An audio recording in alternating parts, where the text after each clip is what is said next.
আসসালামু আলাইকুম। সবাই কেমন আছেন? আমিও ভালো আছি। আজকে আপনাদের জন্য একটা রেসিপি নিয়ে এসেছি, রুই মাছের ঝুরি ভর্তা। আমি আজকে 3 পদের ভর্তা করেছি।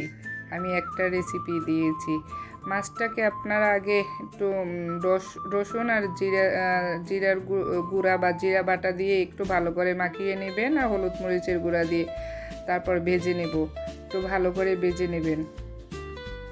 মাছটা ভাজার ভিতরে ভালো সেদ্ধ হয়ে যাবে, এবং মাছ যখন ভেজে নেবেন তখন ওই সময় আপনারা লবণটা স্বাদ মতো দিয়ে দেবেন, কারণ দ্বিতীয়বার আর লবণ দেওয়া যাবে না। এপাশ ওপাশ করে ভালোভাবে ভেজে নেবেন। আপনারা এটা ভর্তা করার সময় ধনেপাতাও দিয়ে দিতে পারেন, কিন্তু আমার কাছে ধনে পাতাটা অত পছন্দ না এই রুই মাছের ভর্তার সাথে, এই জন্য আমি এটার সাথে দিয়ে দেইনি। আপনারা এই মাছ ভাজিটার সাথে হালকা মশলা দিবেন, বেশি মশলা দিবেন না। বেশি মশলা দিলে তাহলে মশলাটা পুড়ে যাবে এবং মাছটা ভালো টেস্ট আসবে না।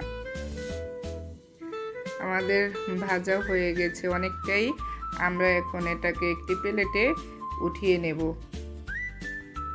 এটা আপনারা উঠিয়ে একটু শিলপাটায় ছেঁচে কাঁটাটা বের করেও নিতে পারেন, আবার হাত দিয়েও কাটা ছাড়িয়ে নিতে পারেন, কিন্তু আমি হাত দিয়ে কাঁটাটা ছাড়িয়ে নিয়েছি। এটা আমার সুবিধার জন্য, কারণ ওটায় ছেঁচে করে নিলে কাঁটাটা অনেক সময় থেকে যেতে পারে, এতে বাচ্চারা খেতে পারবে না। আমার কাটা বাছা প্রায় শেষের দিকে। তারপরও আবার একবার চেক করে নিব যে এটার ভিতর কাটা আরও ছোট ছোট কাটা তো রয়ে গেছে কিনা। আমি এই পর্যায়ে এখন একটু হালকা তেলে এটাকে একটু ভেজে নেব। একটু ভেজে নিলে আর একটু ভালো লাগবে খেতে। আমার ভাজাটাও হয়ে গেছে, আমি প্লেটে উঠিয়ে নিয়েছি।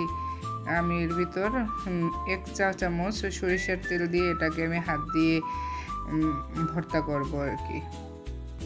আপনারা যে রকমের ঝাল খাবেন সেই অনুযায়ী আপনারা শুকনো মরিচ টেলে নেবেন, এবং শুকনো মরিচটা আপনারা হাতে ম্যাশ করে নেবেন।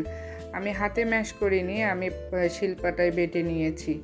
শিলপাটায় বেটে নেওয়ার পর আমি এটার সাথে মিশিয়ে হাতে ভর্তা করে নিয়েছি। হাতে ভর্তা করে নিলে এটা একটু নরম হয়, এই জন্য ভালো করে আপনারা একটু নরম করে নেবেন। আমার ভর্তা রেডি হয়ে গেল। আল্লাহ হাফেজ।